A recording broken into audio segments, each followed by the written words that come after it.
I have one topic, which is this concept of have you started? Yeah, I have. Okay. You can always Well, clip it okay. afterwards, right? You can post. I'll tell you the topic anyway. The topic is that this concept of the early stage disruptor versus the middle stage versus the final stage. And I always think in the context of companies and success rates and investing. But I think with most cycles of technologies, you have the early stage fundamental You're breakthrough breaking up. company.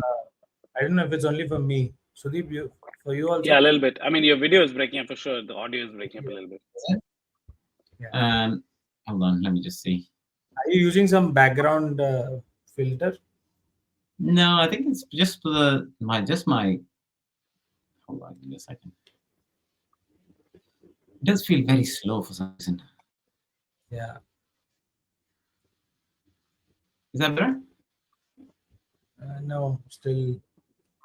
It's still breaking up. I mean, okay, let me keep. It's a bit low res. I'm not sure It's why. blurred as well. Yeah, there's a little the resolution problems there. I feel like very low res. It's like on my MacBook, so it's very strange. Anyway, I'll keep talking and let me see if it breaks up, and then I'll switch computers if I. No, one thing is concept of kind of early stage, middle, and final. Early stage is kind of fundamental breakthroughs in any technology, right? Whether it's AI, in the olden days it was AR, VR, whatever. Then you have the final stage. AR, VR, olden days. Olden days, as in the if you think of the tech hype cycle, right? What was the hype cycle before AI came along? Crypto. Oculus was 10 years ago, right? Actually, it's all Oculus crypto. 10 years ago, right? It was crypto. Yeah, it was crypto. Yeah. Okay. Anyway, so I'm saying and then you have the final stage where you have like the final competitors who are clear, and clearly, like if you want to back winners, everybody says it's the early stage and then the late stage, the final stage companies, right? The middle stage has all the signs of success. Actually, there's a lot more false positives in the middle stage. And my question is really, I think AI has moved in from the early fundamental breakthrough stage into the middle stage now, where now lots of that's the question. I feel it has. Yeah.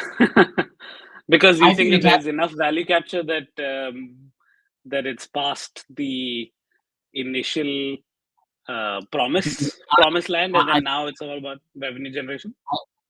I think now value is incremental and marginal, rather than kind of fundamental creation of value from a new model or a new kind of thing. And I expect like especially open source. I see that. You think of that in the context of and this is the debate, right? So let's talk. This is the topic. Let's debate about in the. I mean, we live in. I think the other thing is also we live in 3 different ecosystems that you are what you breathe around you, right? And what you're seeing is very different from what I'm seeing. What very different from what Sujit's seeing, right? Like just in terms of the. So yeah, exactly. I mean, for me, the next the line of value will be if you get an open source model to run on your desktop that's as good as GPT-4. That's a significant shift, right? And there should be no guardrails. There should be nothing, right? Once that happens, then you will see an explosion of a lot of stuff, right? Because right now I'm limited by GPT-4 or Claude or whatever. Yeah. Once I can run it, till now, I think the best one is already beaten 3.5, but nobody's beaten 4 yet. The open source model. Well, the claim is that Claude Opus has like. But it's not open source. No, it's not open source. Oh yeah. So there's nothing open source that has beaten the. Yeah, I'm saying an open source one that's beaten. I think the Llama 3 is on track to the JetBrains one beat 3.5, right? I think 3.5 is already beaten, but the Llama 3 400B model that is currently in training is on track to beat 4. But again, how do they know that before training? I mean, not know that before training. Now they know where it is, and it's already at like 85 like so on certain benchmarks, and they're seeing just trend lines, right? Like forecasts of like they just basically want to have it run, and essentially to beat, something. Right? Zuckerberg is on a scorched earth policy, right? Oh, you guys all have your proprietary models. I'll just release an open source one so everybody can screw around with it, cut everything from you. I mean, yeah, from a standpoint on like where they are positioning, it makes perfect sense in that they become the the poster child of open source now, which means they get a lot of goodwill, right? It's like Microsoft did with Visual Studio Code, right? Yeah, exactly. Yeah, I think very much so. Like now, everyone's like, happy about Meta, more less so about whether you've been, affected socially, right, with Facebook, Instagram, and all these other things. He's It's just like, pouring that's billions okay. into making his image better. Yeah. So it's quite phenomenal. What happened to him? Yeah, I think he got. Yeah, But so I they mean, I haven't think released Llama 3 yet, right? No, they did. Actually, it happened on Thursday. Yeah, so Llama 3 has right now has 3 variants. The 8B model, which beats 3.5, GPT 3.5. Ooh, not even MI, Yeah. not even Yeah. mixture effects. Yeah. It beats pretty much. It is on par with Mistral's 7x or 8x 22. Wow. So like very very close if you look at the leaderboard, and then like then they have a 70B model which basically beats a lot of the other mixtures, and then they have the last one which isn't open sourced yet, or is probably never going to be open sourced, is their frontier model, which is a 400V model. So that 400V model is what I was saying, like the numbers are already showing promise to get close to GPT-4 level. I mean, again, I don't know if they're going to open source that, but I think given the pace of development there, I imagine you will get an 8B model that is like a 3.5 equivalent. Basically, it's for sure within the next 6 months we'll have it. So then the question is like, okay, well, what fraction of that OpenAI, revenue stream that was on 3.5 is going to go away? And then the same thing, for every single quarter, the 3.5s, the 4s, like, are you going to run it locally, right? Because I actually think that there's this whole correlation. People are talking about how NVIDIA stock is dropping because they think with the Meta Llama release, it's now open source. So like what we thought was very hard to reproduce is now available to any person locally. So like NVIDIA stock has dropped. I don't know if there's like that much correlation to this news, but I would actually imagine Apple stock to just go wild because of how well placed they are in the whole race. I do think people overegg this stock performance. True story. I mean, like I back in the days when I was in capital markets, we used to. I'm not kidding, but we used to actually come up with stories as to why a stock has moved. Because there is there is nothing in the data that suggests why it's moved. The clients still ask me, why is my stock moved? And we were like, literally, I'm not joking. One morning we were like speaking to interns. I shouldn't put this out in public, but we were speaking to interns, and we were like, what do you think? Why do you think the stock's moved? And like a group of interns comes up with a we were like, okay, let's use that. Yeah. In hindsight, it all makes sense, right? Most plausible reason. Because there's just so many. It's like arguing that it's like weather. It's like if someone asks you, why is the weather sunny today versus this, right? Would a weatherman ever give you this? Like, he will give you like there are 200 inputs into a statistical model, and move, right? It's the same thing in the stock market. So like, I mean, the crazy bit is like it was probably, I don't know when you're referring to this, but like it was probably a lot more predictable.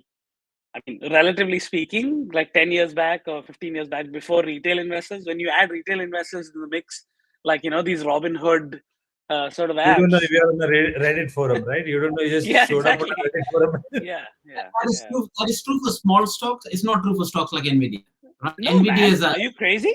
Are no, you crazy? no, Like, but, I mean, no, but they're big stocks. They're big companies. You have to move Nvidia. You have to trade. yeah. You have to trade so many billions of shares, right? Who do you That think doesn't happen. the crypto world has been living on Nvidia for the past 10 years, man?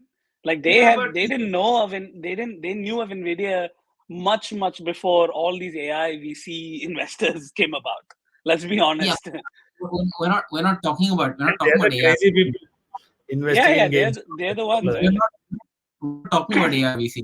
We're talking about mainly traders that live in the hedge fund world, right? The hedge I'm fund saying the world, same. and I mean, they're equivalent, right? Like you have to toot your horn, and people who are listening to this are the ones. Like PE firms are very much listening to the AI hype cycle that the Valley portrays, right? And so there is much of that. The much of where the current value is all that. It's not. Yes, sure, there's data center revenue and all that, but like keeping up these kind of margins is kind of crazy given today's. And there's like the whole, I don't know if you follow, like now with Llama 3 out, there's this competitor called Grok, which is yeah, they're like essentially A6, custom A6. And interestingly enough, they can show like Wait, Grok crazy is not fast. this thing about. Not it's not. XAI, no. Not XAI Grok. Okay. It's a Grok with it ends with a Q, GROQ. So they Okay. build like custom A6, and like compared to Names in the world to use. Anyway, sorry, go on. yeah. No, I'm saying like compared to, so like the traditional GPU base, even the most optimized ones like the H100s, they do about like 100 at most, like 200 tokens per second, and these guys are doing 800 tokens per second for some of these like larger models, and there's no way that these general purpose GPUs like NVIDIA GPUs are able to get to that level. So they made GPU specifically for For AI. inference. For inference. That's what this guy also announced, right? NVIDIA also just announced a new chip meant for inference, Yeah, I mean, right? but I think the issue is that their architecture is very much built for both. So Both. that adds, obviously gives you versatility, right? In that you can do both, but like pretty much that was one of the things that I wanted to chat about, which is like the conversation even at Meta with this guy. I actually hadn't heard of him. You heard of like Dwarkesh Patel? No. He's been like Only interviewing quite a few yeah. high profile people lately. Like Zuck was on there like when they announced Llama 3. I think They had like Demis. I heard him in the Patrick Collison podcast. Yeah, that's right. He had Patrick Collison, he had Demi Sasabis, quite a few like high profile. It was a good conversation with Zuck. Yeah, you can just see how. What's this guy's background? I don't know actually. I didn't really look up, but pretty good. I mean, yeah, phenomenal to see someone like Zuck still like very much in the arena trying to make big swings, right? And this is like what I really want to know is what Zuck does with all this. I mean, there's some wheels turning in his head, which is truly, I mean, /genius, right? And that's what I really want to know, what he does. So with all this. he has if you listen to the podcast, he's more of a pragmatist when it comes to like AGI, at least like that concept of it. He thinks that it's very incremental. So, but it's interesting to see how. I mean, he's got the platform, so it's like, how do I get this onto every single platform that I've ever created? So I have a friend who's building like a chat system with AI helpers in it, sort of, right? And I asked him, why don't you just build it for WhatsApp? It's because Meta's already building one, and Meta's actually launched it for certain certain groups already. Like they're already to do what specifically? So in your, how many WhatsApp groups there are? So you can add a AI agent into that, and that will do all the research and stuff for you, and apparently lots of things. Of course, sell you stuff also, obviously. Yeah. Because it's a fight for ads, right? If it's a fight for ads, Google has a bleak future. right? Yeah. I mean, that's the the crazy bit to me is that what is driving all of this is the It's just ads. eventuality of just more ads. Like, Right? that hasn't changed, right? Like in the past decade and a half, right? Somehow ads became the primary, mode of revenue here. Yeah, I mean, all TV shows, all TV in the world is driven by ad revenue, Yeah. right? All movies, okay, there were tickets at one point, but even tickets are worth nothing now. So it's all Yeah. promotion In in a movie world- promotion. in a world where everything is being summarized, everything is being kind of regurgitated and done for you, right? How much do ads really work? I mean, I know there is a different type of ad and there's a different type of I mean, it will not be an ad in the new world. It will be some kind of promotion, right? And the dangerous piece here is, if I don't know, if I ask some model to do a piece of research for me, right, on all these, read up all these papers and do this piece and answer all these questions on that basis, right? Now, let's say, for the sake of argument, that model is ad driven, right? How do I know what is truth versus what is ad? As in, what is What do you mean promotion? ad driven? What do you mean ad driven? The revenue model is ad driven. So you're not paying for it, but you're paying for it through. Okay. Through Well, an ad. that's your problem, right? I mean, the thing is that that if is you what they're care trying enough to about it, build, there is isn't it? probably some No, but version of it that is. what I'm trying to say is, I don't think the ad model works there. So the ad model of paying, because But that is fine, right? Like, I mean, sorry, what do you mean it doesn't work there? It Why doesn't it work? Doesn't work. It doesn't work as a concept because of the fact. So let's say in the olden days, in 2000, between 2004, when Google became prominent, and say 2015 to 16, or maybe even a bit earlier, when until Google's kind of now. See, back then you kind of believed search was sacrosanct, right? You search for something, you got websites that were relevant to you, right? You did not kind of say, you did not ignore the first 2 pages straight away.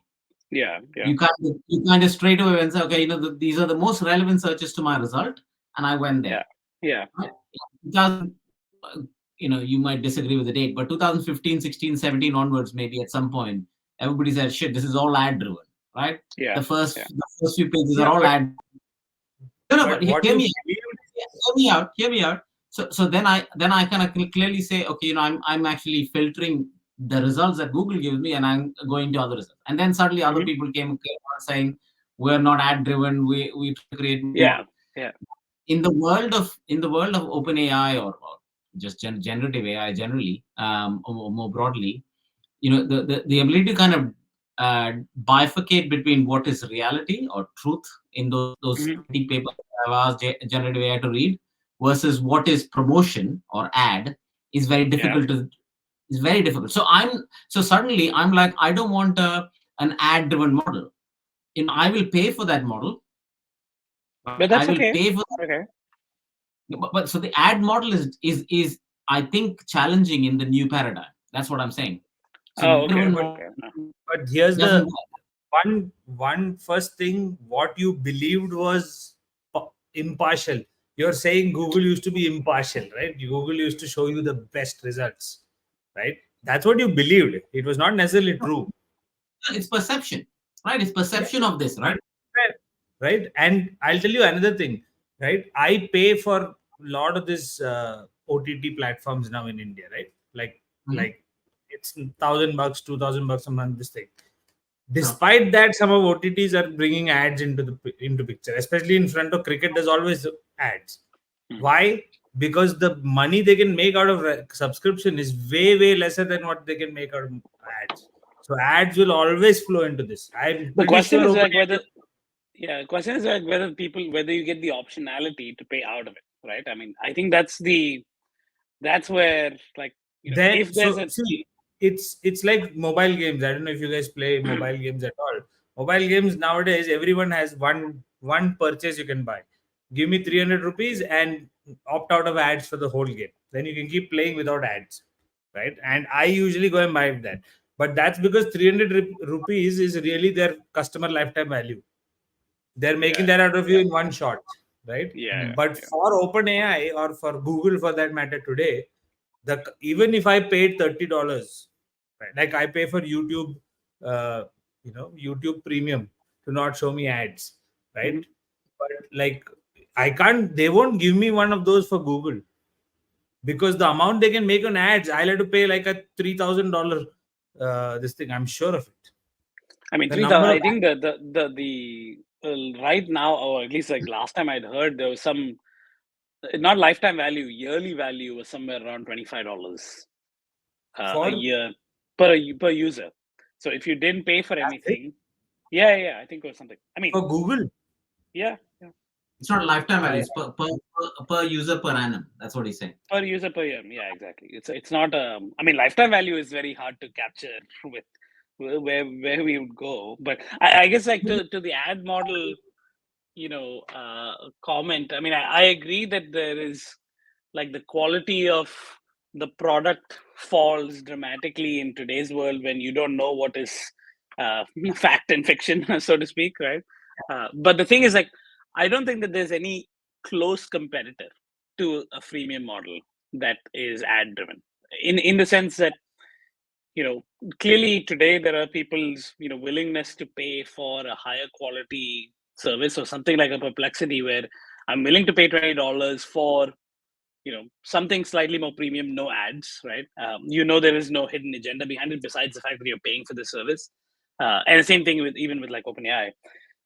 The flip side of like what is a freemium model and how do I even build an equally successful business as on a freemium without ads is like not known. As in, we don't have anything else but ads today, and that's the thing that's sad in that like someone like a WhatsApp or like Facebook in general or Meta in general, it's very hard for them to, I think, offer a paid service or something like a WhatsApp or an Instagram that's paid for that demographic, right? You were talking about like billions of users, right? Like multiple billions of users. So like how do you charge a single tier, right? Even if people are willing to pay for that additional content, but like there's nothing else besides ads that generate that much money. I just, that's the sad part. It's like what else can you charge for in the freemium model? So that $25, right? Like Google makes $234 billion a year in advertising, right? Even if every single human on earth, 8 billion were using Google, if everyone were their users, that's still, that number doesn't make sense, right? That's 200 billion, right?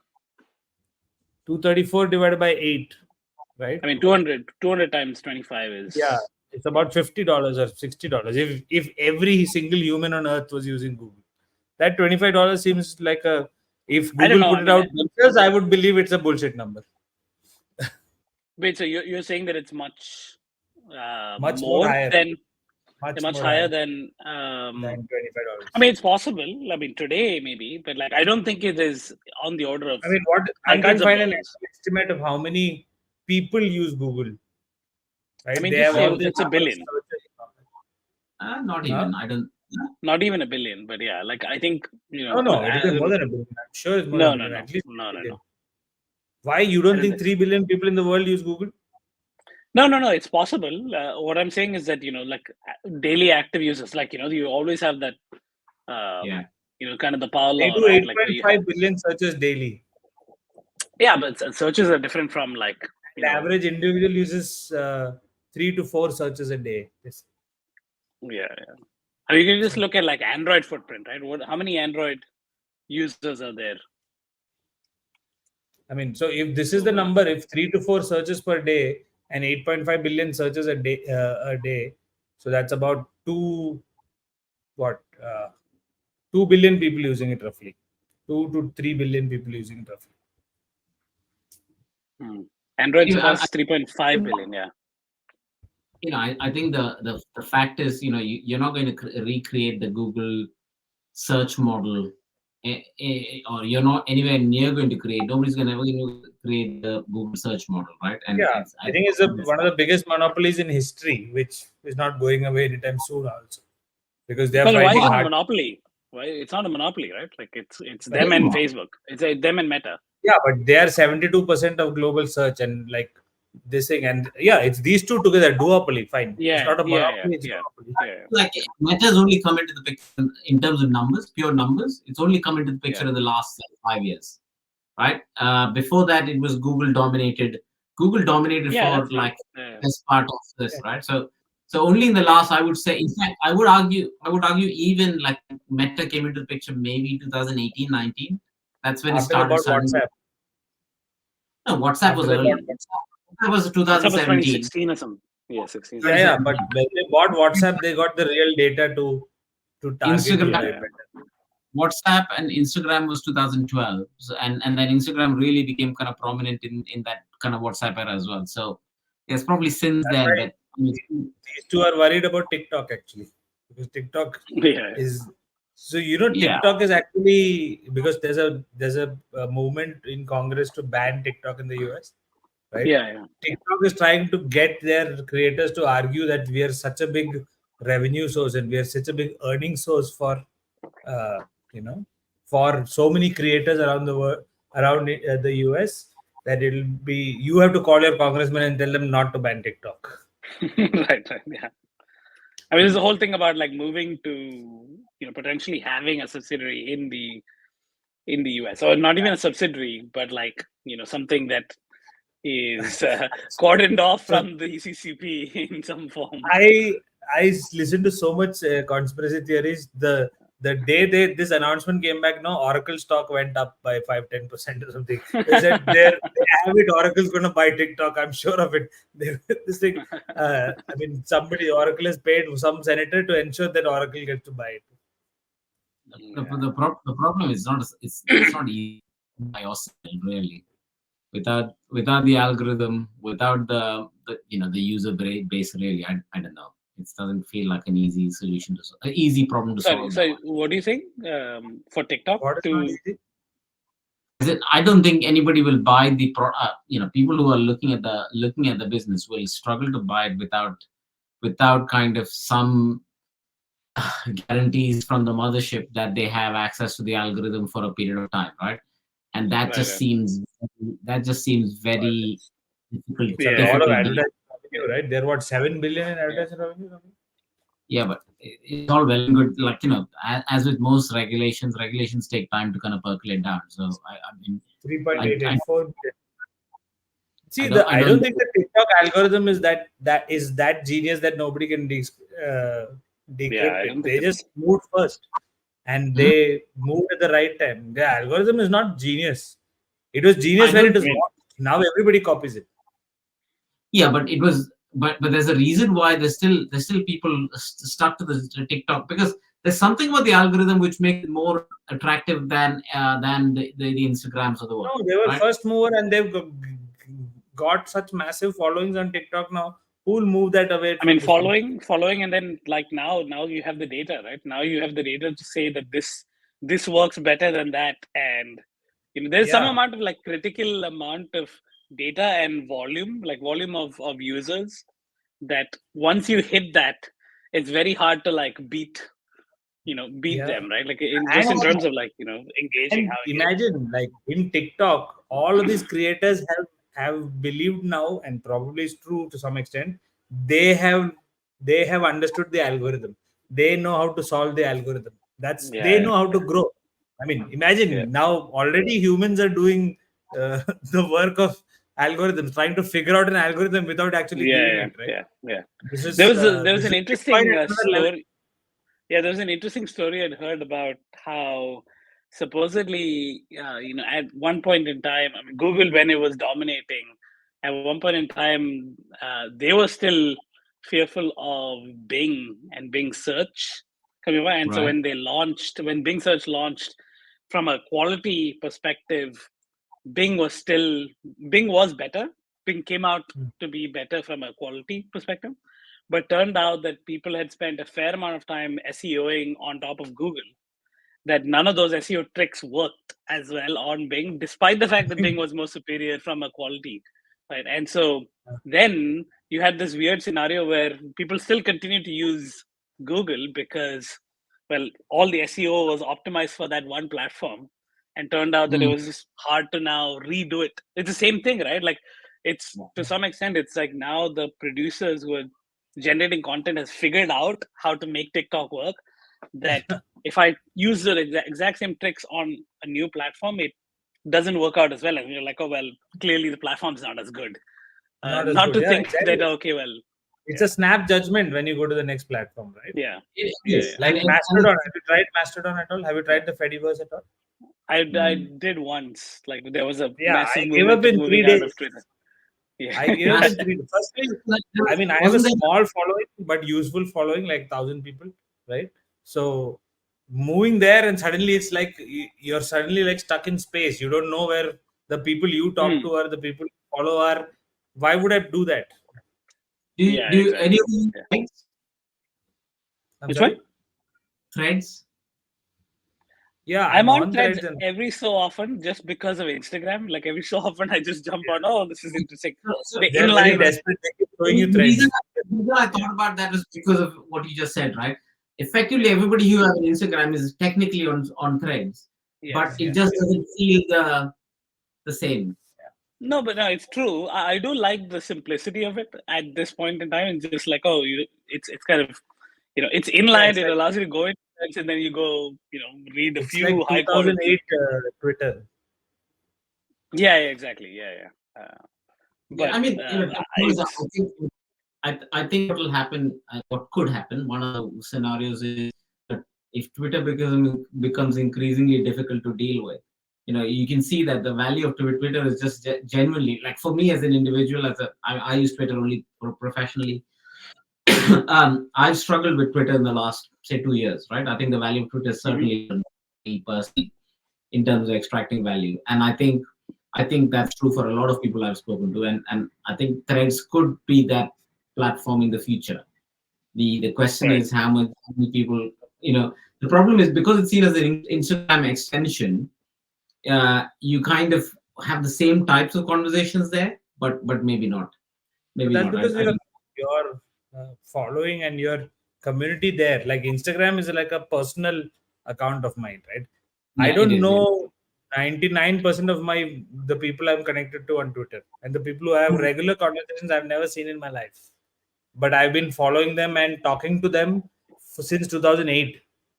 Right? So yeah, so it's this a, is actually interesting. Like, that it's a time period. 15-year-old So like, venture. yeah, but yeah, no, like I've accrued some amount of followership over that span, but I actually think that even though you have that followership, I think the people who are now engaged, the fraction of people who are now engaged of that whatever 1,000 or 2,000 is much lower. So it's definitely you're probably better off having accrued followers in the recent past, right, after the Twitter change, than accrued before. Because I think a lot of people who were active back then are just like non-existent. some of them have dropped off. Like many of them I know, right? Some people I really enjoyed have dropped off. Some people have changed. I think it's almost like somebody else took over their account. They were totally different at one point. Now they don't feel like the same person. But like I mean, I still have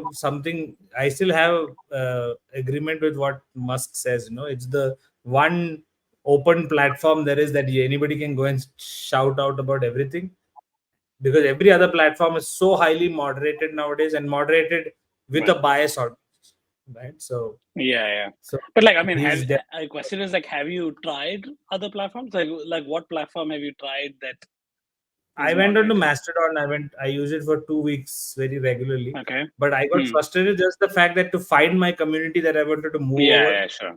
Firstly, they have to move over. 2, there's no easy way to move them over. I had to go and find each one of them and follow. There are people I followed like 20 years ago, like 12 years ago, right? You don't even realize it. I joined. How old is Mastodon? Mastodon as a concept has been running for at least 10 years now.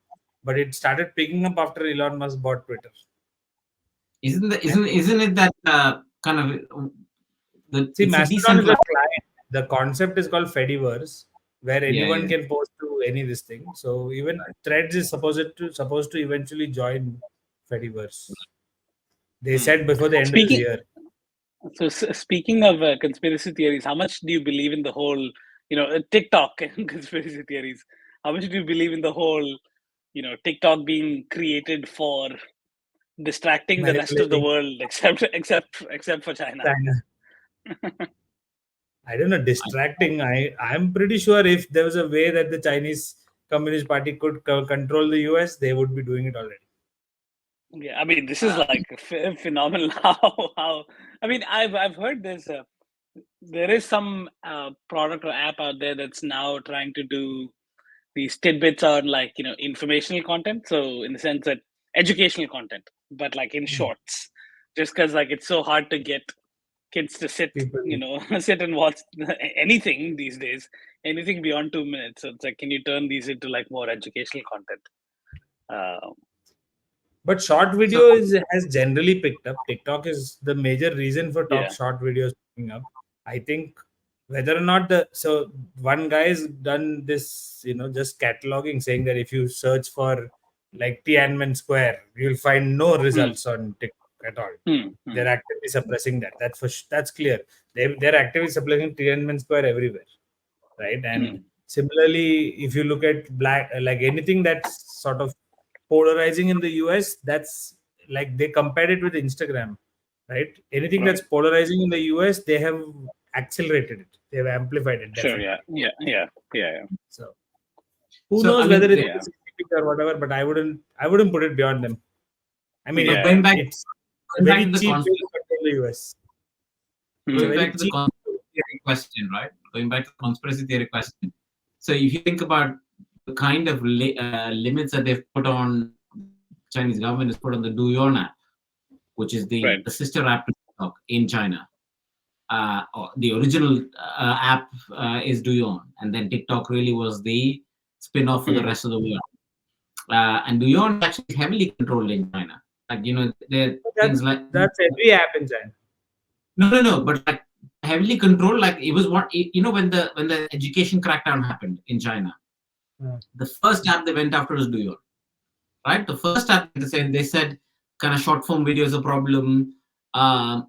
Kids under whatever age should not spend more than X hours on this platform, and nobody should have an account. So if you kind of believe that wasn't done for the rest of the world, because I have Chinese friends who've told, or Chinese people who told me, yeah, as a thing you can't control it.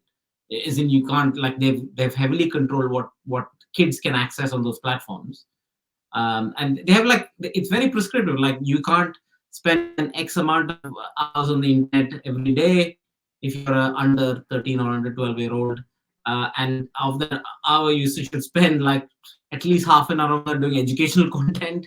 So it is phenomenal how prescriptive it is. It almost sounds like this is how revolutions begin, Yeah.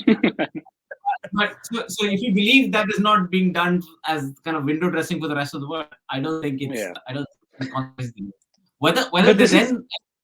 whether then they discovered that actually, bloody hell, every teenager in the US and Europe is using TikTok. Let's just capture that and influence. That would have happened, I'm sure. The counter conspiracy theory is that the US wants to crack down on this creator economy because there's a lot of money coming into the creator economy and they're getting paid, and the IRS is not able to tax that. What? That is because nobody's putting it on their income declarations. They're not able to tax it. So they want to get all that data with TikTok, saying that who are the creators making all this money. They're doing this now with like the Venmos, and I mean, obviously in India and things like that, it's different. But like here, a lot of Venmo, a lot of Zelle is Bank of America's equivalent. All these Venmo is not backed by a bank, no. No. Yeah, all these smaller transactions are effectively untaxed, right? And all from a federal standpoint, there's only specified things like, you can only transfer up to, like, I think it's like $5,000 a week, something along those lines. So it still limits the amount, but it's a decent amount Enough. if you think about the number of people who transact on that, Yeah. right? And so, like, I think starting next year, they're about to, have a thing where like anything above $500 is tax and cumulative, right? So not so much as And like they'll any have to one do- transaction. They'll Will have to do auto it because report. Yeah. As in like Venmo, and probably I imagine they're gonna put these things on the on folks like Venmo, Zelle, and others to have to They have to report auto back. report to the IRS if it's more than $500. Yeah. So, I mean, I'm So surprised that's the actually. conspiracy theory that because I know it's not a all this conspiracy. I mean, I'm just saying like it's happening. no, that's fine. But the conspiracy theory is that's why they're going after TikTok. They're just using the CCP as an excuse because Yeah. all of these creators are showing off they have Lamborghinis and they have Porsches and all that, and then you're not filing any taxes. Yeah, that was the same issue at the crypto time, right? Like when we fill out our tax returns, like specific questions like, are you an investor in crypto? Have you made any kind of capital gains in crypto in the last 12 months, right? So it's the same. I think, all companies like Zelle and Venmo. Venmo is part of PayPal. The other one, Cash App, which went through a lot of. Have you heard of Cash App? I've heard of it. Cash App is so similar. So Cash App is even worse because Cash App, I believe, was being used for nefarious activities and that kind of thing. So they're all trying to kind of crack down. So that is easy to do, like, because they're all being, all the advantage of digital money is the fact that it can be tracked, right? I mean, it's kind of it does make the case for crypto a lot more, right? No, like if there is, you don't need to be on crypto. You don't need to be on physical kind of. You don't need to have crypto as a currency. You just use, if you use these digital currencies. It's a bit like what's happening in India and UPI, right? And, now you have increasing amounts of volumes going through the UPI source rather than cash, and that is now easily. He's saying that it's a case for crypto so that I can still hide all this money rather than go through exactly. Venmo. Oh yeah, if it's a circular. Yeah, of course. Like if it's circular, I mean, if like, I'm only getting money and paying somebody else, I might as well do it over crypto. Only if the gas fees were not that high. Yeah. I mean, I think that's just a matter of time, right? I don't think the gas fees are that high. I don't know. Have you recently sent money to recently, wallets? but at the peak of Ethereum, it was crazy high, right? No. It's nothing. Effectively nothing. Like I think I transferred. No, I tried during the peak 2021 peak of crypto. I tried to send $100. It was charging me $30 extra for that. No. Now it's I transferred something like 5K USD, and it was less than $1 in. Prices have fallen, right? Yeah. I mean, it's also like they have the whole, layer 2 and all of that. So like all of that has changed. It is still use Ethereum. What do you mean? What did you transfer? Did you transfer Ethereum? No, I transferred it between two wallets. There was again on exchanges. That's different, right? You tried to send Ethereum to somebody. No, but it's effectively the same thing because I have two wallets or two separate exchanges that I'm sharing. They're sending between. Conceptually, it's the same thing. I think it is because the transaction volumes were also high that time, and the price of Ethereum was that high. It was insane. Yeah. So I have a regular payment that goes out in Bitcoin. I paid to a TV provider, and that still charges me money. So the money is not the. So if I think about, if I don't have crypto, it's very expensive to send it, right? Sending actually doesn't cost money, but the transfer between, kind of, in my case, sterling to crypto is very expensive. No, that's your exchange. Right? That is exchange, right? Like that's not the not exchange. I'm talking about fees for the exchange. Yeah, that's what. Your exchange is making money off of you, right? Yeah, no, I'm not talking about that. If I had two wallets on two exchanges, right? Yeah, if I had two wallets on two exchanges, just transacting between them used to cost me a lot of money in those. Yeah. So it might have changed now because that's mostly gone. It's just that I mean, there's obviously the time delay. Reason it's gone. I mean, with Ethereum, I know that with at least from what I'd heard, they had done all these like layer 2 stuff that essentially allows you to cut down There significantly. was an on Indian company who was very this. big in layer 2 and layer 3. What is it called? Yeah, so like both Ethereum and Solana is like the next generation of it, effectively, which even cuts it down further, right? So like what people are claiming, and Ethereum had that original agenda of becoming like Bitcoin would be the digital gold, and then Ethereum, the promise was that would be the way in which people actually transact. But even today, like Ethereum has taken like significant amount of time to get to a point where it is as fluid, and so Solana is coming as a close competitor to actually being a viable way to transact with, crypto, right? So yeah, I mean, it was just interesting that those costs have gone. Are you pay? So did you pay for something with like BitPay and stuff? I do. What? How much? Like that's what I'm actually curious. What is the most expensive thing that you can get today with BitPay? But in your case, I use Kraken. I use Kraken and a payment to this one. No, but like the question is like, why are you doing a conversion to Bitcoin and then? Because I don't necessarily use my investment crypto to pay that. I just use. Sure. I just treat it off as a. But doesn't that kind of negate the whole why not pay with cash? Yeah, it's a small enough payment that I make once in 6 months. Yeah. Wait, isn't it because you can't pay using pounds? Yeah, I can't pay that. It particularly doesn't allow me to pay pounds. It's a TV thing that is not legal in the UK, right? Yeah. Put this out there. Yeah. Let's edit this, please. Let it be on record that between 46 and 46 46. They actually said in the UK they actually this notices, man. Yeah. I'm curious as to like this again, stepping back from any of these crypto, but just generally, you talk about TikTok and this general framework of like how the human mind works and how where we're headed. Like you think of like, AI is gonna give you more time on your hands, is gonna give you more autonomy, it's gonna, make things more easy for you. You don't have to do the grunt work, right? I think inherently humans are very lazy people, in that if we had the choice, we'll always pick the least effort maximum reward thing.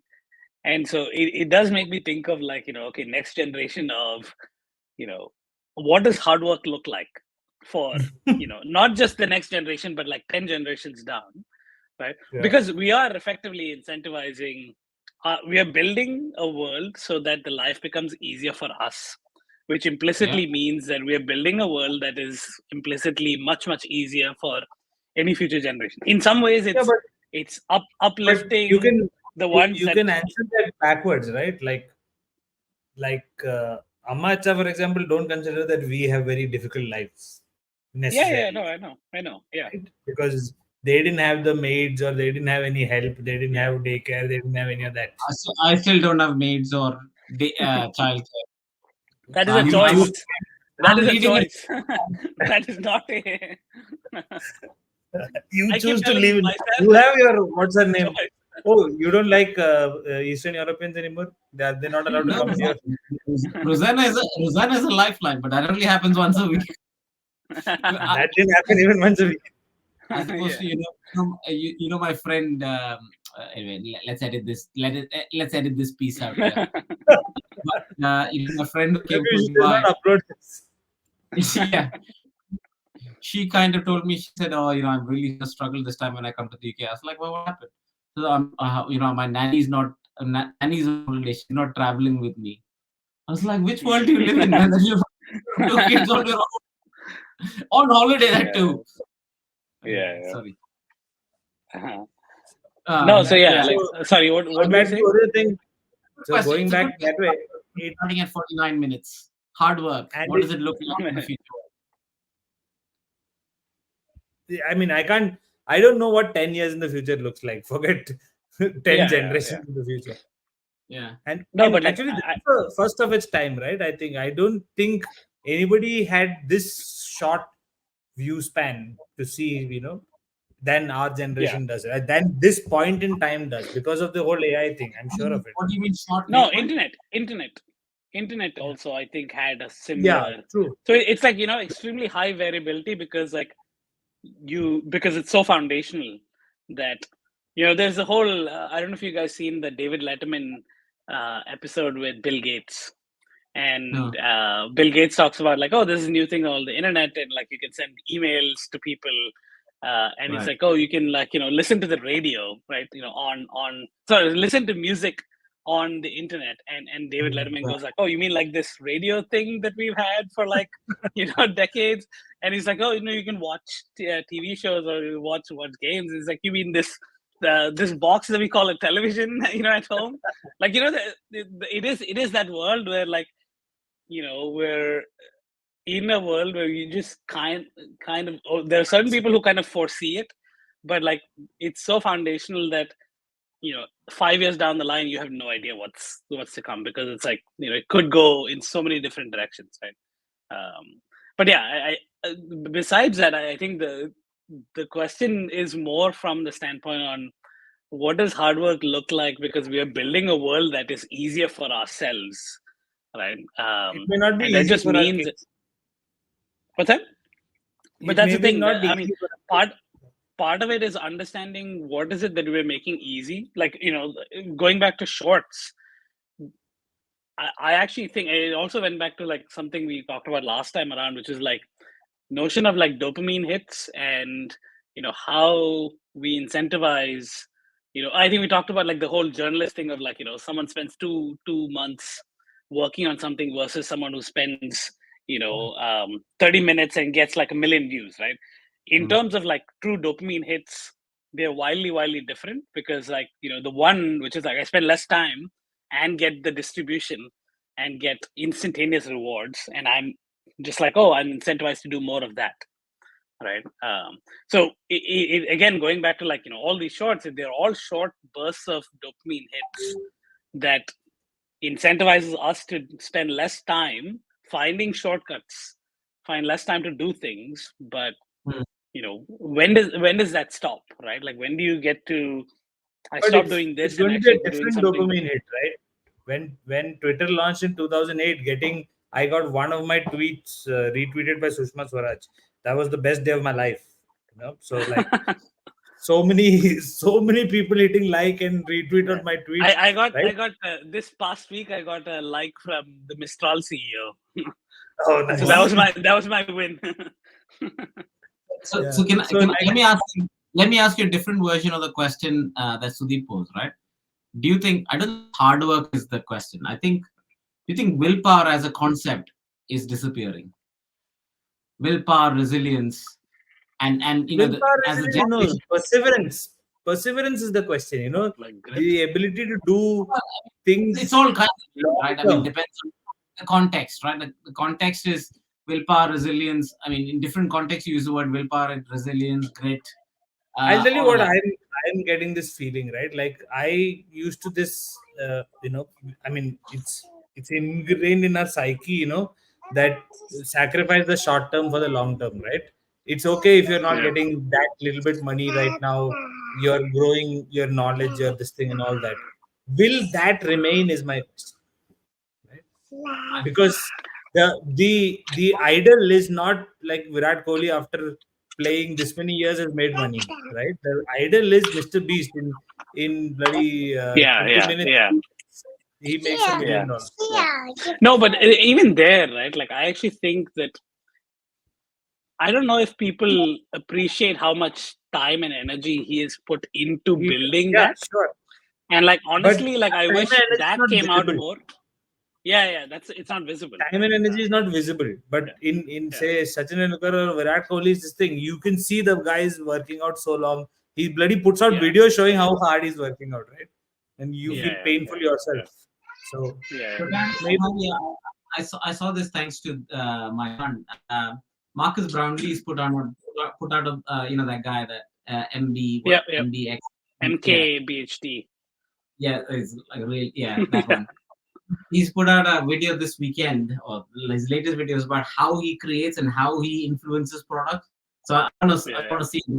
There he kind of refers to some of his process, and he actually says, I come across as knowledgeable because I've actually used these things on a daily basis. Yeah. I mean, these are like, to become that top performer, you have to put in the work, and like, I think that's just not seen, right? You're just seeing the top quality work, right? Yeah. But you're not seeing the process, and I think that process is like very.